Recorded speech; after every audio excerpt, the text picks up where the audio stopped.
This is Dan Dix here reporting for Press for Truth. Some of you may recall that back in June of this year, a treasure trove of Bilderberg documents were leaked online. And back then I was combing through some of these documents and I made this video here where I exposed how the plan for the war in Iraq was being orchestrated by Bilderberg before 9/11. And this was huge news, I felt, and it really didn't get much attention. You'll notice here in my comment, Bilderberg exposed. I'm looking forward to combing through more of this, and hopefully some other hackers and whistleblowers are going to follow this example. Good times. Well, it turns out there are apparently some hackers out there who are interested in exposing the Bilderberg group, as their official website has just been hacked. So if you go to bilderbergmeetings.org right now, this of course is the website that they were forced to create because of all the exposure they've been receiving, particularly over the last decade.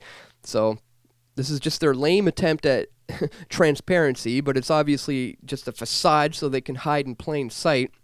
But if we try to look at it here today, we're going to find that it indeed has been hacked. It says here at the top, hackback movement and anonymous. I'm not sure what the OX or 0X question mark is all about, but it looks like this was a collaborative effort. You'll notice at the bottom here, there's a shout out to a fine-ass Fisher.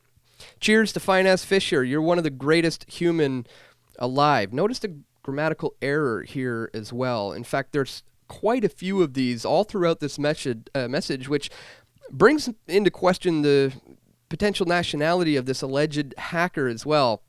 And you can comb through all of this yourself. It's interesting. There's certain letters that are caps. I don't know if there's some sort of coded message here. Maybe you can try to figure it out for yourself. I'll include a link in the description. But in today's video, I just want to get to the real meat of the message here and the warning that is given to Bilderberg.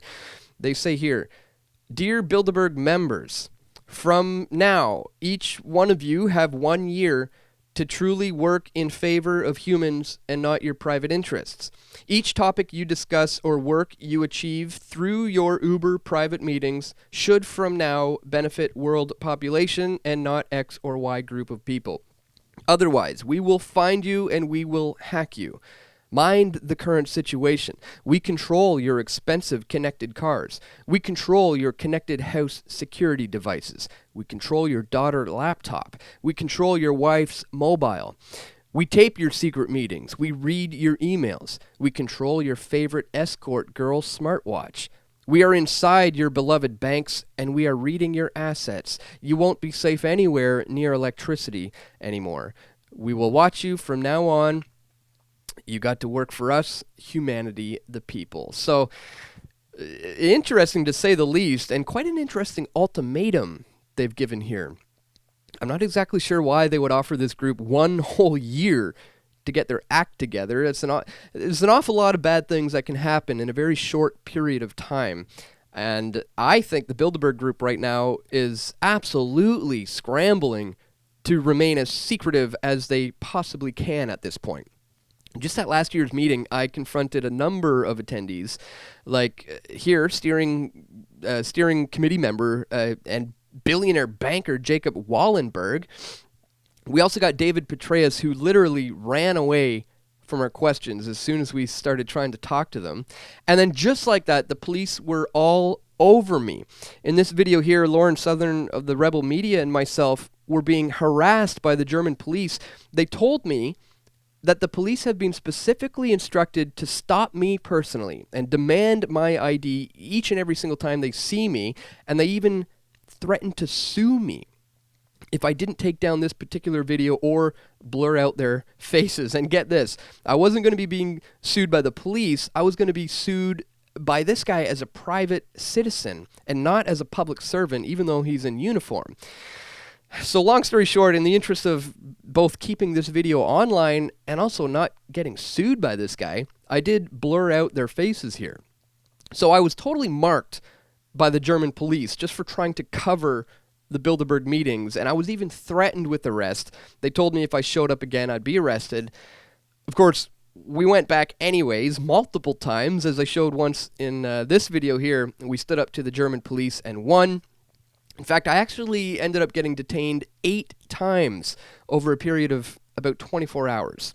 So these guys are very serious about their secrecy. Just a couple years before that, me and my friend Luke got arrested and thrown into jail in Copenhagen just because we were trying to question some of the organizing committee members. So these people are ruthless, and they certainly don't want to be exposed, but they need to be. So I'm glad that this page is currently down, but I think things need to change now, folks, not in 1 year from now. So check this website for yourself as soon as you can. It's likely that this is not going to be up for very long. And be sure to watch our previous coverage on the Bilderberg meetings. I've been going to these for over a decade now, and I have extensive coverage that I've compiled here on my website under Bilderberg Extensive Coverage. I also made a film about these guys. It's called The Turning Point. It's available to be viewed online in its entirety, so I'll include links in the description to all of this. Be sure to check it out if you haven't already. And of course, guys, we cannot do this work without you and without your continued support. So please consider donating or joining us as a patron. Even just $5 a month goes a long way to help us here at PFT. So click the like button, guys. Share this video. And as always, stay tuned for more video reports coming soon. This is Dan Dix reporting for Press for Truth.